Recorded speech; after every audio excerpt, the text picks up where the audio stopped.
Assalamualaikum warahmatullahi wabarakatuh. Bismillah, alhamdulillah, wassalatu wassalamu ala rasulillah wa ala alihi wa ashabihi wa man wala wa la hawla wa la quwata illa billah, amma ba'du. Kali ini menyampaikan materi di mata kuliah hadis 1 yang mana dalam silabusnya adalah mengenal siapa Imam Bukhari dan studi kitab sahihnya. Untuk mengenal Imam Bukhari yang sebagaimana kita mengetahui bahwa ini adalah sosok tokoh sentral perawi hadis yang sedemikian namanya, yang sedemikian tokohnya, yang sedemikian kiblatnya sahih dalam riwayatan hadis. Maka kalau dirinci untuk mengenal beliau, bahwa beliau nama lengkapnya adalah huwa Abu Abdillah Muhammad bin Ismail bin Ibrahim bin Al-Mughirah bin Bardizbah.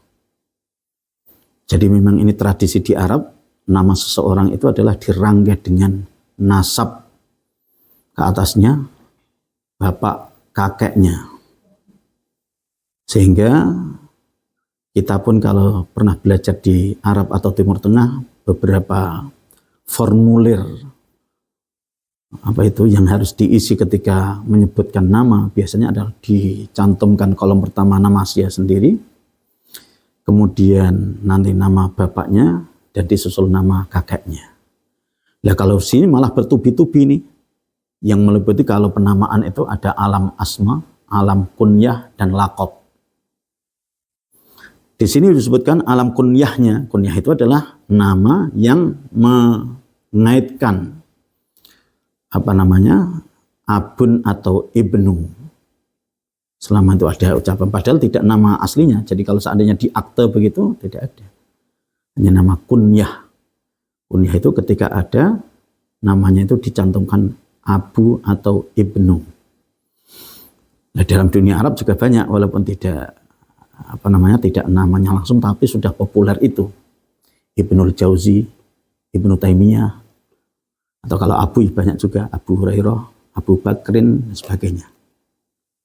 Maka ini tampaknya adalah nama beliau yang mesti aslinya adalah Muhammad. Sementara disebut Abu Abdillah karena beliau punya nama anaknya Abdullah.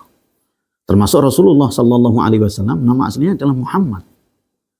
Tapi juga disebut juga beliau itu adalah Abul Qasim karena di antara putranya yang bernama Qasim, Abu Darda. Nah, kita mungkin juga sama, ketika punya anak mungkin diplesetkan atau karena memang mungkin yang tenar adalah anaknya, sehingga kemudian dia sendiri menyantumkan anak itu dengan sebutan Abu siapa. Nah, sekarang itu teman-teman sunnah atau teman-teman salafi sering pakai itu.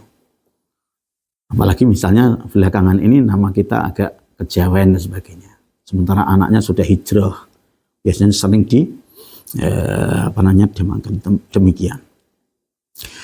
Sehingga itu adalah nama kunyahnya. Kalau nama aslinya adalah Muhammad bin Ismail bin Ibrahim. Sementara Al-Bukhari nanti jatuhnya adalah nama lakopnya, karena dinisbatkan kepada tempat beliau lahir. Maka ini nama ini sangat komplit, meliputi nama kunyahnya, nama aslinya, nama asma, dan nama lakopnya. Beliau lahir di Bukhara tahun 194 dan wafat di tahun 256 Hijriah. Jadi kalau seandainya kita menyimak sekarang itu sudah berapa tahun yang lalu, karena sekarang sudah di tahun 1446. Jadi kalau dihitung-hitung itu adalah sudah 1352 tahun yang lalu. ribuan tahun yang lalu sudah ada sosok yang sangat pakar ilmu hadis yang mengumpulkan sedemikiannya sehingga masih sekian tahun tidak punah. Bahkan kajian tentang Sahih Bukhari sekarang itu sudah di beberapa penjuru. Bahkan saat ini yang kita sedang belajar ini mungkin di tempat lain juga lagi siaran dan menjelaskan tentang sosok siapa Imam Bukhari. Poin kedua adalah mauliduhu wa nash'atuhu. Nas'atnya, perkembangan hidupnya disebutkan ini. Faqad ruya disebutkan annahu usiba fi ainihi wa huwa saghirun. Ternyata di waktu kecilnya pernah sempat mengalami kebutaan. Usiba, dapat musibah fi ainihi, di dalam mata dan penglihatannya ketika beliau masih kecil. Nggak tahu ini sebab-sebabnya, tapi ngalami itu. Apakah virus atau salah main atau gimana. Tapi di saat beliau buta, mengalami butaan, fahazinat ummuhu, hazin, ibunya sangat sedih karena anaknya yang menjadi andalan jagoannya mengalami kebutaan. Huznan syadidan, sangat sedih sekali. Kemudian walaja'at ila rabbiha biddu'ai, kemudian mengadu, kemudian berdoa tidak henti-hentinya kepada Allah Ta'ala. Ketika di tengah-tengah sekian doanya, faro'at fil manami al-khalila Ibrahim, maka sempat mengalami mimpi seorang ibu ini bertemu Nabi Ibrahim, di mana dalam mimpinya itu Nabi Ibrahim menyampaikan kepada ibunya Imam Bukhari, ya hadhihi, udah tenang aja. Qad raddallahu ala waladiki basarahu. Sungguh Allah telah kembalikan penglihatan anakmu yang sempat buta. Berarti kalau dilihat dari sini, tadi pas lahirnya mungkin melihat, tapi dalam perkembangannya pernah mengalami kebutaan. Sehingga redaksinya adalah dikembalikan untuk bisa melihat kembali. Karena apa? Bikasrati doa iki, karena saking banyaknya doamu wahai ibu. Aulikasrati buka iki, karena saking banyaknya tangismu. Sehingga ini menjadi inspirasi bagi kita semuanya. Seorang ibu harus peduli terhadap anaknya, pertumbuhannya. Kalau seandainya terjadi sesuatu, ujian apapun, maka jangan sampai pernah putus asa. Selain usaha dan ikhtiar lahiriah, maka harus betul-betul berusaha untuk batiniah melalui ikhtiar doa. Kalau itu sungguh, apalagi namanya doanya orang tua sangat dikabulkan oleh Allah, terutama ibu. Maka kalau seandainya para ibu mengalami anaknya, tidak hanya fisiknya, bisa jadi kelakuannya, bisa jadi akhlaknya, nakalnya, dan sebagainya. Maka ini menginspirasi, jangan pernah putus asa seorang ibu untuk mendoakan kebaikan anak-anaknya, kebaikan pertumbuhannya. Kalau seandainya kok sakit-sakitan, doa aja. Pada saatnya Allah berkenan, maka akan baikkan, normalkan kembali. Apalagi kelakuannya misalnya. Tufiya waliduhu wa huwa saghirun, bahwa beliau telah ditinggal wafat bapaknya di saat beliau masih kecil, sehingga disebut yatim. Namanya yatim, anak yatim, tidak ada namanya orang tua yatim itu. Yatim berarti masih di balita, masih belum balik. Maka kalau ada santunan anak yatim, jangan sampai orang-orang yang sudah remaja, sudah ini ngaku anak yatim. Anak yatim.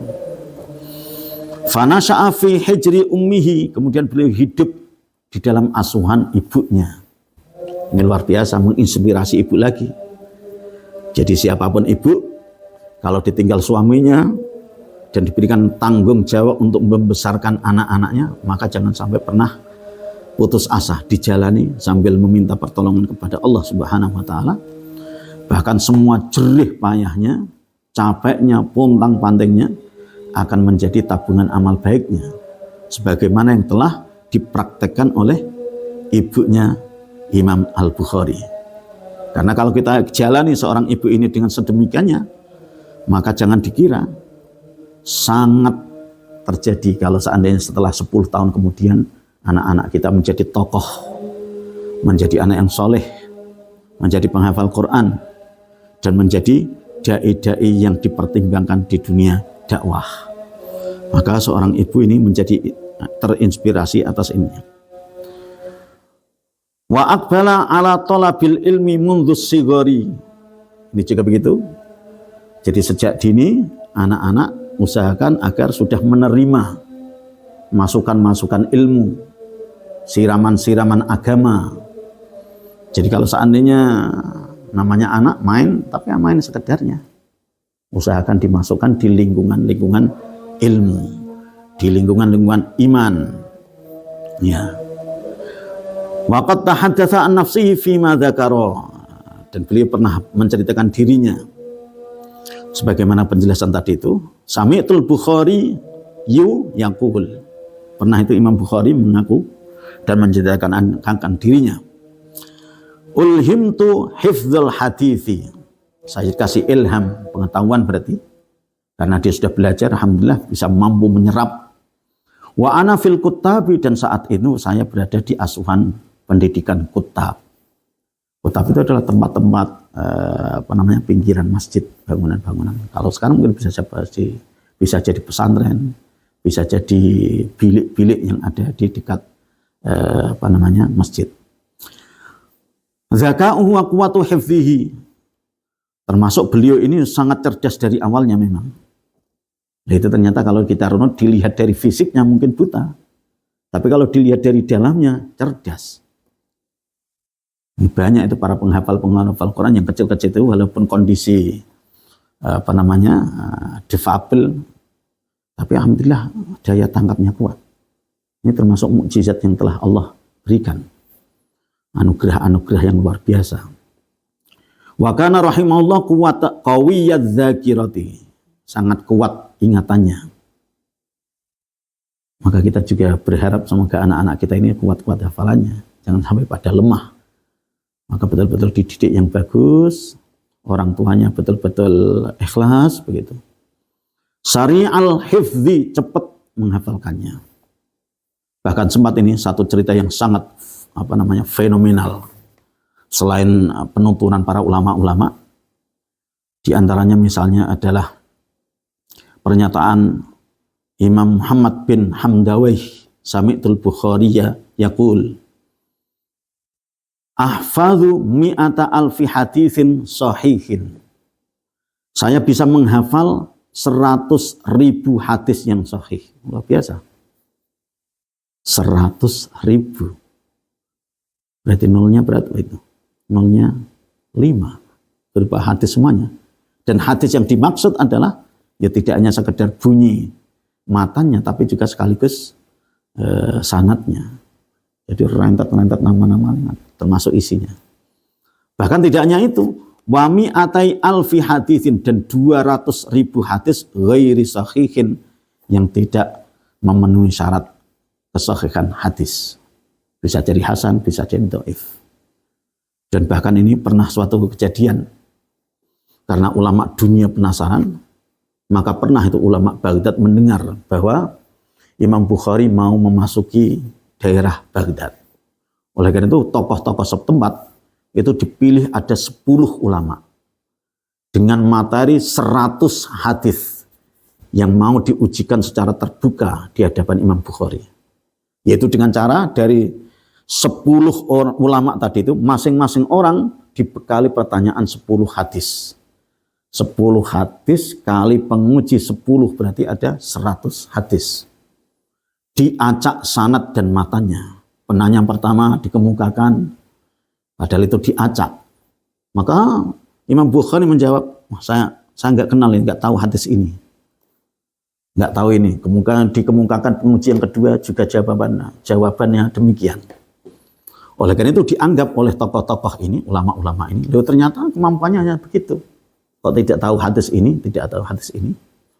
Ternyata terakhir majelisnya diklarifikasi bahwa penanya satu tadi itu disebutkan bahwa hadis yang kau sebutkan itu sebetulnya adalah pasangan sanadnya ke sini. Kemudian hadis yang kedua adalah ke sini. Jadi didapuk-dapukkan begitu.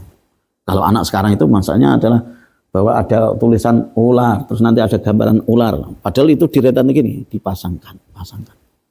Sampai clear dari 10 ulama dengan masing-masing mata atau materi ujinya 10 hadis, maka bisa dinetralisir atau dicocokkan dengan benar, dengan akurat, sehingga penguji yang dari kalangan ulama besar yang 10 tadi itu sangat bisa jadi kagum dan geleng-geleng.